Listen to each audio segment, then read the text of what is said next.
नमस्कार। देश न्यूज के खास कार्यक्रम रिसर्च में आपका स्वागत है। मैं हूं राजेश सक्सेना। बात होगी नए कानूनों से किसकी ताकत बढ़ी पर।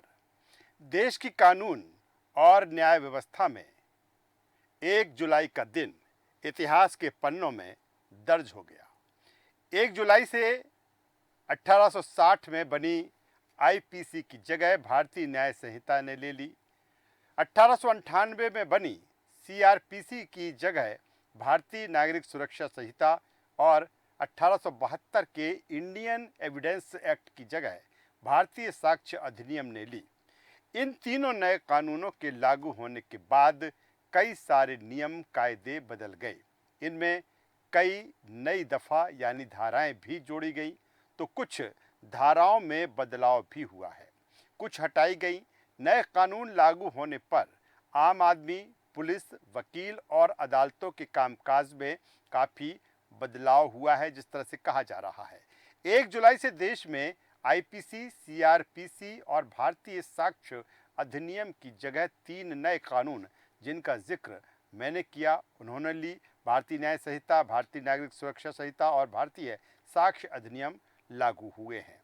इसमें आपराधिक प्रक्रिया तय करने वाले 3 नए कानूनों में त्वरित न्याय सुनिश्चित करने के लिए एफआईआर से लेकर फैसले तक को समय सीमा में बांधा गया है। आपराधिक ट्रायल को गति देने के लिए नए कानून में 35 जगह टाइम लाइन जोड़ी गई है।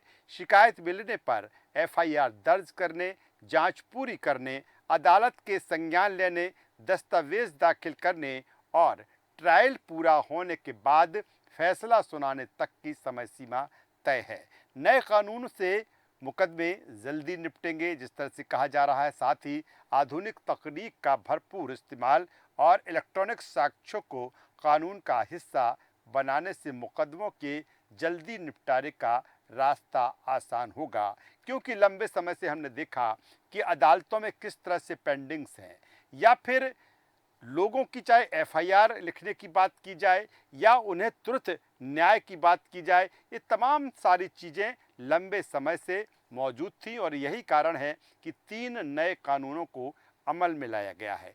शिकायत, समन और गवाही की प्रक्रिया में इलेक्ट्रॉनिक माध्यमों के इस्तेमाल से न्याय की रफ्तार तेज होगी। अगर कानून में तय समय सीमा को ठीक उसी मंशा से लागू किया गया जैसा कि कानून लाने का उद्देश्य है, तो निश्चय ही नए कानून से मुकदमे जल्दी निपटेंगे और तारीख पर तारीख के दिन लद जाएंगे। लेकिन सवाल इस बात को लेकर है, क्या वाकई जिस तरह की जो चीज़ें बताई जा रही हैं, जिस तरह की चीज़ें कही जा रही हैं, क्या तुरंत न्याय मिलेगा? क्या अदालतों की जो पेंडिंग्स हैं उनमें कमी आएगी? क्या जिनके लिए कानून है उन्हें इस पर न्याय मिलेगा, या फिर अब जिनकी जवाबदेही और जिम्मेदारी है वो उतने प्रशिक्षित हैं, या फिर उनको इस स्तर पर प्रशिक्षित किया जा रहा है कि इन कानूनों का बेहतर तरीके से इनका इस्तेमाल हो, इनको अमल में लाया जाए। एक सवाल जो कुछ दिन से उठ रहा है कि कई ऐसी धाराएं हैं जो कहीं ना कहीं, या कुछ ऐसे प्रावधान हैं जो पुलिस का जो वजन है और बढ़ाते हैं, पुलिस को और मजबूत करते हैं, या कहें एक अलग शब्द में कि पुलिस को और ताकतवर करते हैं। क्या पुलिस की ये ताकत जनता के न्याय के लिए है, या जो ताकत है इससे कहीं ना कहीं जनता परेशान भी हो सकती है? ये तमाम सारी चीज़ें हैं, तमाम सारे पहलू हैं रिसर्च में आज जिस पर हम बात करने वाले हैं, क्योंकि तमाम सारी चीज़ें हम अपने टीवी स्क्रीन पर फ्लैश कर रहे हैं कि किस तरह के कानून हैं, किस तरह के प्रावधान हैं, पहले क्या कानून थे, अब क्या कानून हैं, तमाम सारी धाराएं हैं, वो आप टीवी स्क्रीन पर भी देख सकते हैं। लेकिन एक ख़ास मेहमान के साथ आज हम रिसर्च में इन 3 कानूनों पर चर्चा करेंगे, बातचीत करेंगे, जानेंगे। और सबसे हमारे कार्यक्रम का उद्देश्य यही है कि कानून तो आ गए, लेकिन जिस तरह से इसकी जानकारी की जनता को होना चाहिए, जिस तरह से जिन जो जवाबदेह हैं और या जिनकी जवाबदेही है, क्या उतने बेहतर तरीके से वो इन कानूनों को समझ पा रहे हैं? तमाम सारी चीज़ें हैं, तमाम सारे पहलू हैं जिन पर आज हम चर्चा करने वाले हैं। एक खास मेहमान हमारे साथ जुड़ रहे हैं, हमारे साथ में हैं एडवोकेट धनराज वंजारी जी, पूर्व असिस्टेंट पुलिस आयुक्त मुंबई। बहुत स्वागत है सर आपका। और सर सीधा सा सवाल, छोटा सा सवाल जो सीधे जनता को समझ में आए, पहले के कानून और अब जो कानून आए हैं, इस बदलाव को सर किस रूप में देखते हैं? वाकई इससे लोगों को तुरंत न्याय मिलेगा, या जो तमाम सारी शिकायतें पहले रही हैं कि अगर थानों में जाते थे तो समय पर एफआईआर दर्ज नहीं होती थी, या जिस तरह से पुलिस की जो कार्य प्रणाली थी उस पर भी तमाम सारे सवाल थे, कोर्ट्स में जिस तरह से लगातार पेंडिंग्स बढ़ रही थी, सर इन कानूनों के आने के बाद किस तरह का बदलाव आप देखते हैं?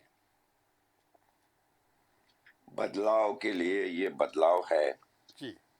सबसे पहले तो मैं ये कहूंगा कि जिस तरीके से ये बदलाव लाया गया है, इसमें पूरी तरह से एक पारदर्शी शुद्धता जिसे हम कहते हैं, जी।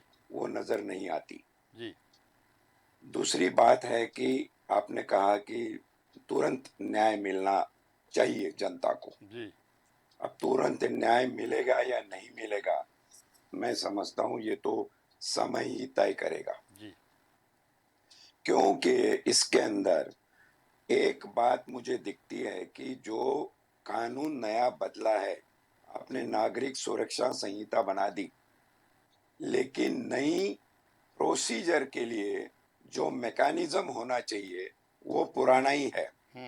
जैसे कोई गाड़ी का आपने एक पुर्जा बदल दिया, टायर बदल दिए, इंजन वही रखा और गाड़ी को बोला कि हम इस स्पीड से चलाएंगे, तो मुझे तो व्यक्तिगत रूप से शंका है। जी। मैं पुलिस फोर्स में काम कर चुका हूँ, जी। आपके वकीली करता हूँ। जी। इस चीज को भली बात ही समझता हूँ कि जब मॉडल बदलना है तो मॉडल का पूरा दायरा बदलना होगा।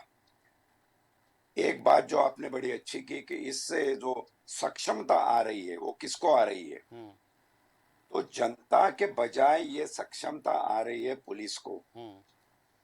पुलिस को ज्यादा अधिकार, ज्यादा पावर। जीरो एफआईआर के कंसेप्ट से आप ले लीजिए कि जीरो एफआईआर कंपलसरी हुआ करता था पहली सीआरपीसी में। जी। अब के जीरो एफआईआर कंपलसरी नहीं है, बल्कि प्राइमरी इन्वेस्टिगेशन या प्रिलिमिनरी इंक्वायरी के तहत जी। जीरो एफआईआर या तुरंत एफआईआर का दर्ज होना ये लंबा हो सकता है। फिर जीरो एफआईआर में ये कहा कि भाई मैं अगर बंबई रहता हूं और कलकत्ता गया, वहां मुझे पता चला कि कोई बात मेरे साथ गलत हुई है, मैं वहां एफआईआर करने गया 00। जी। तो पुलिस जो है ये राज्यों का विषय है, तो वहां की एफआईआर बंगाली भाषा में लिखी जाएगी। जी। वो 7 दिन के बाद आप महाराष्ट्र में भेजोगे, वो मराठी में ट्रांसलेट होके आएगी। तो ये ट्रांसलेट का मैकेनिज्म, ट्रांसलेट की गारंटी किसके पास में है कि ये ट्रांसलेट में वही चीज आएगी जो मैंने कलकत्ता में बोली है। तो पुलिस को दूसरी सक्षमता दे रहे हैं, कह रहे हैं कि हमने एक कस्टडी का पीरियड बढ़ा दिया। जी। अब प्राइमरी इन्वेस्टिगेशन के लिए पुलिस कितने दिन भी डिटेन कर सकती है। उसके बाद में जो 15 दिन का कस्टडी था उसको 90 दिन कर दिया गया। 15 दिन का कस्टडी इसलिए दिया गया था कि जब तक आदमी उसको दोषी करार नहीं मिल जाता, उसको गुनहगार नहीं माना जाना चाहिए। जी। तो पुलिस अगर किसको अरेस्ट करती है तो उसको सर्वसाधारण नागरिक के भांति 14 दिन की ज्यादा कस्टडी होनी चाहिए। वो अगर आपने 90 दिन बढ़ा दी तो फिर बात कंट्रोवर्सी में आ जाती है कि आप जब नागरिक सुरक्षा संहिता कह रहे हो तो ये नागरिक, आप जिसको पुलिस गिरफ्त करे वो नागरिक बचा कि नहीं बचा, उसकी सुरक्षा का क्या। तीसरी और अहम बात यह है कि अगर पुलिस को आपको सक्षम बनाना है और सच में आपके दिल में कोई काला नहीं है कि पुलिस को सक्षम बनाना ही है, तो मैं चाहता हूं कि आप पुलिस को ऑटोनॉमस स्वायत्त बॉडी बना दीजिए या जुडिशरी के अंदर दे दीजिए। आपने ना पुलिस को जुडिशरी के अंदर दिया, ना उसको स्वायत्त बनाया। इसका मतलब है हर राज्य की पुलिस गृह मंत्री के अंदर रहेगी, केंद्र की पुलिस केंद्रीय गृह मंत्री के अंदर रहेगी। तो भैया सक्षम तो वो हुआ जो मंत्री है, मंत्री कभी सक्षम नहीं होता, सक्षम वो हुआ जो पार्टी सत्ता में है। हम्म। ये कानून बिल्कुल सत्ताधीशों की बिल्कुल बिल्कुल धर्राज ताकत बंजारी जी, बढ़ाने के बेहतर लिए। बेहतर बात आप कह रहे हैं। और चूंकि 1 जुलाई से, ठीक है, 1 जुलाई को जब ये 3 नए कानून आए, उसके पहले से तमाम तरह की चीजें बताएगी कि नहीं, 3 कानून आने के बाद तुरंत न्याय मिलेगा, जनता के लिए बहुत आसान होगा, और पुलिस का जो व्यवहार है वो भी कहीं ना कहीं रिलायबल होगा, जनता के प्रति जवाबदेह होगा। लेकिन 1 तारीख से लेकर आज हम 10 तारीख पर हैं, और जिस तरह से जिन चीज़ों का आपने जिनका जिक्र किया है, चाहे मैकेनिज्म की बात की जाए या फिर खतरे की बात की जाए, उस दुरुपयोग की बात की जाए, कि कई ऐसी चीज़ें हैं जिसको ये लगता है कि इससे पुलिस और ताकतवर होगी। जब वो ताकतवर होगी तो क्या वो उस जवाबदेही के साथ जनता के साथ न्याय कर पाएगी? दो चीज़ें हैं, दोनों को एक एक करके मैं आपके पास में लाना चाहता हूं। आपने कहा कि मैकेनिज्म पुराना है, भले 3 नए कानून आ गए हों, क्या ये होना चाहिए था कि पहले एक बेहतर, उसी के अकॉर्डिंग, नए कानूनों के अकॉर्डिंग एक बेहतर मैकेनिज्म डेवलप करना चाहिए था, फिर इन 3 कानूनों को अमल में लाना था? सर। बिल्कुल, मैकेनिज्म पहले अपनी जगह पे पूरी तरह से कार्यरत कर लेते हम्म। और उसके बाद में कानून लाते। जबकि सबसे अच्छा ये होता कि जहां तक इस देश में डेमोक्रेसी का सवाल है, हम्म। वाकई लोग क्या चाहते हैं, हम्म। उनकी डिमांड क्या है, उसको ध्यान में रखकर ये करना चाहिए था।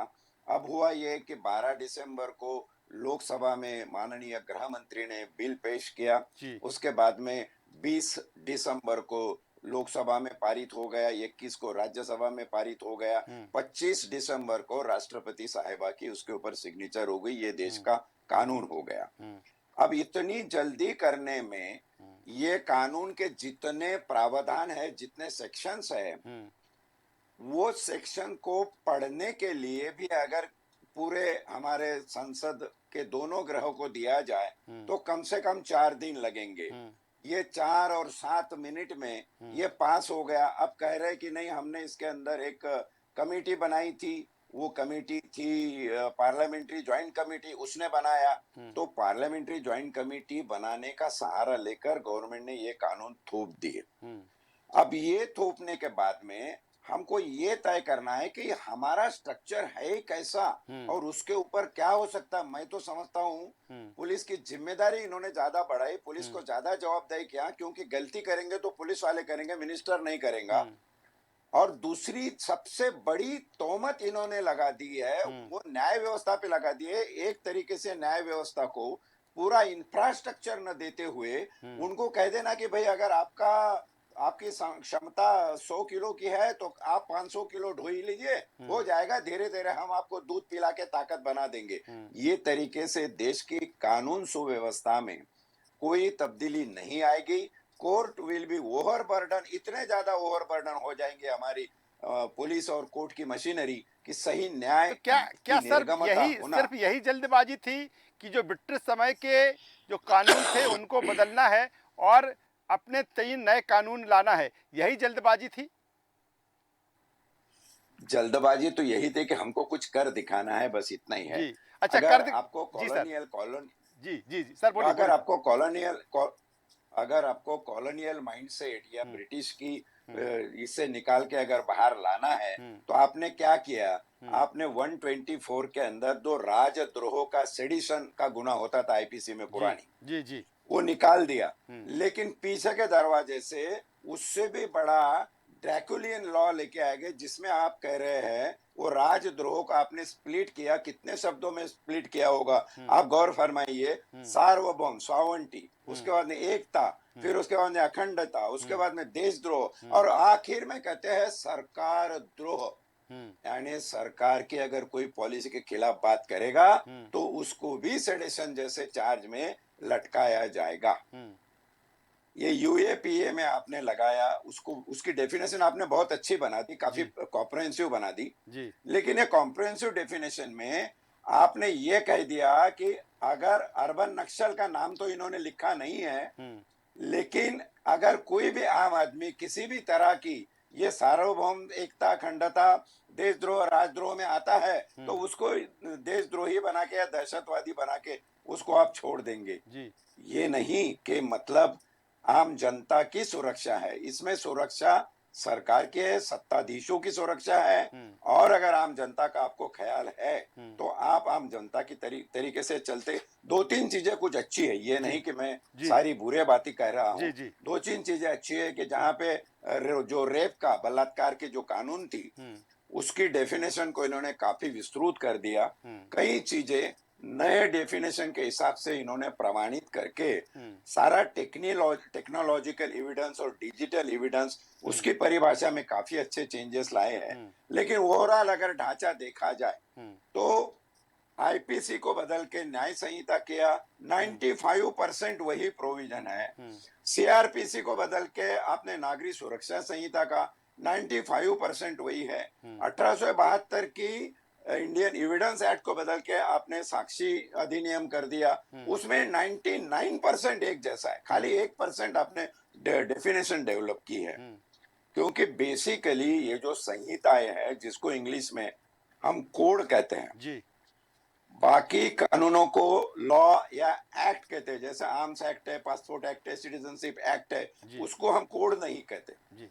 लेकिन जिसको हम कोड कहते हैं, उस कोड का मतलब है कि इंसान की हर पल की जिंदगी का ताल्लुक हम्म। क्रिमिनल जुडिशियल सिस्टम से होता है। हर उसके जीवन के व्यवहार जिन कानूनों से गवर्न किए जाते हैं, वो होती है संहिता। जी। और आपने अगर संहिता को इस तरह से गोल बटोर करके छोड़ दिया, तो मैं समझता हूं आने वाला समय ही आपकी परीक्षा चलिए, लेगा और बेहतर बताएगा बेहतर बात सर, कि चूंकि ये बेहतर सही। बात आप ये कर रहे हैं, क्योंकि आप एक जो चश्मा है आपका, वो एक अधिवक्ता का भी है, एडवोकेट का भी है, और दूसरा देखें तो जिस तरह से आप की जो सर्विस रही है, और पुलिस आयुक्त के तौर पर, असिस्टेंट पुलिस आयुक्त के तौर पर, मेरा सवाल सर इस बात को लेकर है, क्योंकि जिस तरह से कहा कि बदलते समय के, बदलती हुई परिस्थितियों के ये नए कानून हैं, या इन कानूनों का नया रूप है, इसको इलेक्ट्रॉनिक भी कहा जा रहा है, इसको डिजिटल भी कहा जा रहा है, लेकिन बड़ा सवाल इस बात को लेकर भी है सर कि कहीं ना कहीं, ठीक है, जो नई एक जनरेशन आ रही है वो डिजिटलाइजेशन को समझ रही है, वो क्या इलेक्ट्रॉनिक पैटर्न उसको समझ रही है, लेकिन पुलिस विभाग में जो लंबे समय से कार्यरत है, कहीं ना कहीं अब इसको अडॉप्ट करने में या उस तरह से इनको प्रशिक्षित होने भी कहीं ना कहीं टाइम लगेगा सर। शुरुआती दौर है, क्या लगता है कि आना इसमें, ठीक है, कानून आ गए हैं, अब जो धीरे धीरे समय समय उनको इस स्तर पर उनको ट्रेंड करना पड़ेगा, तभी इन कानूनों को वो समझ पाएंगे, और तभी इन कानूनों को वो जनता को समझा पाएंगे, और जनता भी फिर उसी समझ के अनुसार इसकी जो चीज़ें हैं उसको अडॉप्ट कर पाएगी सर। राजेश जी, आपने बड़ा अच्छा पूछा कि ये जो पुलिस फोर्स है, इनकी ट्रेनिंग का क्या। हम्म। मैं आमतौर पे पुलिस थानों में जाके, आजकल तो हर जगह में बुला के लेक्चर्स होते रहते हैं जी। नए कानून समझाने के लिए। तो मैंने बोला उनको कि भैया, ये इंडियन एविडेंस एक्ट के अंदर आपको हैश वैल्यू के बारे में बताया गया है। हम्म। तो हैश वैल्यू क्या होती है और हैश वैल्यू कैसे कैलकुलेट करते हैं। हम्म। आज के तारीख में 99.9% पुलिस ऑफिसर ये नहीं जानते कि हैश वैल्यू होती क्या है। हम्म। और अगर कुछ जानते हैं तो ये नहीं समझते कि हैश वैल्यू को कैलकुलेट कैसे किया जाता है। हम्म।